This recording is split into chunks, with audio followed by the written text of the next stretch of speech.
அனைவருக்கும் வணக்கம்.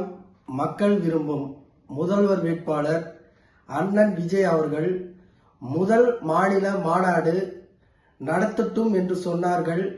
அதில் கூடிய மக்கள் சொன்னார்கள், இவர் ஆட்சி அமைத்தே தீர்வார் என்று.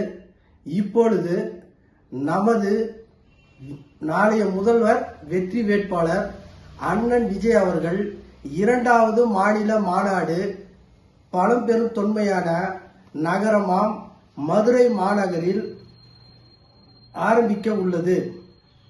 மதுரையில் பல வரலாற்று சம்பவங்கள், பல வரலாற்று நிகழ்வுகள் நடைபெற்றதை நாம் அறிந்திருந்ததே.